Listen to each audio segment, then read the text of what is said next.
I always feel like Uatu's watching me. It's an alternate reality.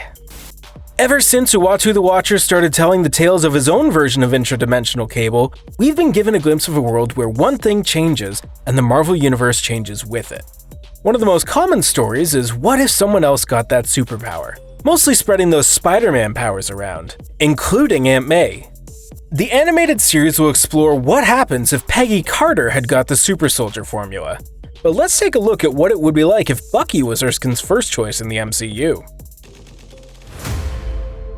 There are some characters that are so key to the identity of the hero they're identified with that it was once thought that their deaths couldn't be undone because it would fundamentally undo the emotional arc of the hero. A holy trinity of them formed as the only characters in comics whose deaths would be permanent. Those were Peter Parker's Uncle Ben that taught him the responsibility of power both the easy way, through rhetoric, and the hard way, through dying at the hands of someone Peter could have stopped. So far, that has remained true. Uncle Ben is dead and staying dead. Sorry, Peter.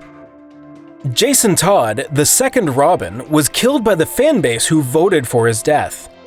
That was supposed to shake Batman to his core and was part of his transition to the darker, more somber Batman we see today. Jason Todd defied the rule, however, and came back as the Red Hood. Bucky was the plucky kid sidekick of Captain America in World War II, where pulp stories seemingly had no problem with soldiers and crime fighters having a wide-eyed kid sidekick along, until the folly of that became clear as Bucky seemed to go down with the ship trying to stop a drone plane full of weapons.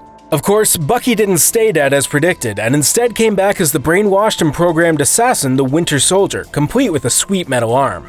Can you switch Bucky and Steve and get the same story? Mostly yes, but also mostly no.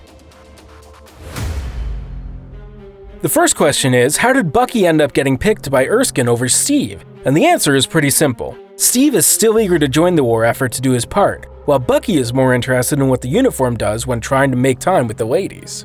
Just like in the movie, Bucky rescues a Steve that's gotten himself in over his head in an alleyway trying to defend decent people from jerks. Trying to drill down on why Steve keeps running chin first into beatings, Steve Rogers gives a very Steve Rogers speech about not being able to stand aside while bullies try and intimidate and push people around. It's such a good speech that as Barnes is given an interview he thinks is a rote part of the process of getting his orders, he uses Steve's speech, which happens to touch Erskine's heart. This fast-tracks Bucky into Project Rebirth, where, thanks to the moral lesson of his buddy Steve Rogers, Barnes wins the day and becomes the first super soldier. Only, of course, to have the whole thing sabotaged by Hydra, and the freshly minted Super Bucky tries very publicly to catch the saboteur. For some reason, Colonel Phillips still makes the weird all-or-nothing decision to pass on one super soldier and go to war with no super soldiers. Got to get him a superhero outfit somehow. So just like Steve, Bucky is enlisted by the USO to sell war bonds. This isn't that uncommon for the USO to use war heroes to make the pitch, rather than lose propaganda tools in the field of battle. During the tour, Steve becomes a valuable asset to Bucky Barnes that is more interested in the reaction his outfit gets from the ladies, often spending time as a wingman to one Howard Stark. It's Steve's moralizing that eventually convinces the pair that Captain America should be sent to the European theater at the very least, where Bucky's ego takes a blow when the soldiers aren't as into the funny book hero as the women back home. There, reconnecting with Peggy Carter, Rogers contrives to get Bucky involved in the rescue mission at the Hydra base, restarting Captain America's legend as a genuine war hero and not just a Bond salesman. Steve rekindles a friendship with Peggy and becomes invaluable for both his strategic thinking and his ability to motivate and center the otherwise unfocused Bucky. Because we can't just suggest that Peggy is a super soldier chaser. There really is something special about her relationship with Steve Rogers, super soldier or no. But Steve is no super soldier, but still willing to jump on a grenade, so he ends up going into the cold just like Bucky did in the Sacred Timeline. This leads to an increasingly reckless Bucky as Cap, who, naturally, ends up in the ice himself, because we can't have a Captain America without an ice nap.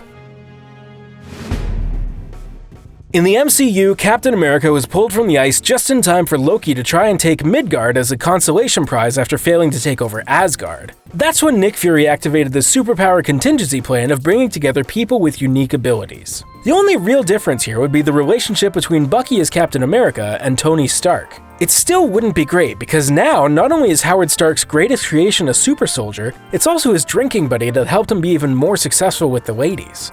Rather than having the vaguely patronizing notion of being happy Howard finally settled down, he'd have the even more disturbing notion that Howard was trapped by the birth of Tony, pulling Howard out of the good life of being a playboy. Rather than being someone that Tony resents, even if he begrudgingly respects everything his father said he was, Tony finds himself trying to measure up to this fast-living man who is his father's bestie. Where Steve smelled a rat immediately, Bucky is unsure what to do, knowing that Steve would know what to do if only he were here. We all know, of course, that Steve is there, as the mysterious Winter Soldier. Steve's appearance then would throw Bucky for a loop, and in investigating how this could possibly be, he ends up scuttling Project Insight with Winter Soldier Steve vanishing into the wind. As a parting shot, Bucky gets a lead for where his old friend might be. There's a former Special Operations soldier that's become involved in helping other soldiers readjust to civilian life and process the trauma they experienced while they served. Steve might have sought out the assistance of that retired soldier, one Sam Wilson. Having his oldest friend and the one he leaned on as a beacon for what is right and wrong be turned into the remorseless assassin for Hydra really would shake Bucky to his core, making him rethink his entire role as a superhero, much less the nature of superheroes in the first place. This is complicated further when his drinking buddy's son goes and creates a giant killer android that spends a few moments on the internet and immediately decides that the Earth has had about enough of humankind. This pushes Bucky away from Tony, who's not really ready for fatherhood by proxy from one of his dad's old friends. When Tony's deathbot tries to drop a city on an Eastern European country, there's more than enough "I told you so" to go around. Having established a line of communication with his friend in exile, Steve, Bucky learns the importance of taking responsibility for one's mistakes and making them better, giving him the boost he needs to deal with the whole Ultron problem. Of course, the biggest Ultron problem would be lurking around the corner, when Baron Zemo looks to extract revenge for what he feels like is the excesses of the Avengers and their role in killing his family. Things wouldn't have changed significantly enough to change the core missions of the Winter Soldier, including sending him to assassinate Tony's parents. Just like in the Sacred Timeline, Zemo uses this as a wedge to undermine the Avengers. Bucky is at odds with Tony when the Sokovia Accords come down, but not as idealistically as Rogers was. Bucky wonders if it isn't just avoiding responsibility for his actions. Reflecting back to his issues that arose during Project Insight, he no longer trusts these institutions, finding them inherently corruptible. Baron Zemo, meanwhile, is upholding Steve Rogers as the perfect example of his thesis. Superpowers are inherently corrupting, and no one with superpowers can remain a superhero without eventually becoming a villain.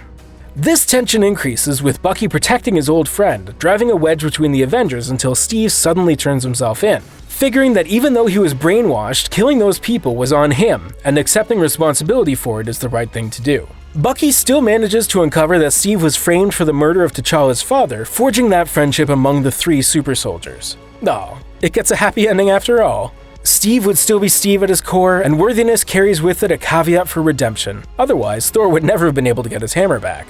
The actions of post-Winter Soldier Steve and his commitment to doing the right thing still gives Steve the ability to lift Thor's hammer, being a wild card in the final showdown with Thanos and making him the one to return things to the proper timeline and reunite with Peggy. For Bucky, this seems like a good time to retire with his old friend, passing the shield on to the one person who stood by them the entire time, Sam Wilson. Does Uatu have a favorite timeline? It has to be the one with Aunt May having the Spider-Man powers, right? Classic Aunt May as Spider-Man would have to be the best reality, right? Or Marissa Tomei Spider-Man with Spider-Mom genes, spinning webs, and solving crimes? Sign me up.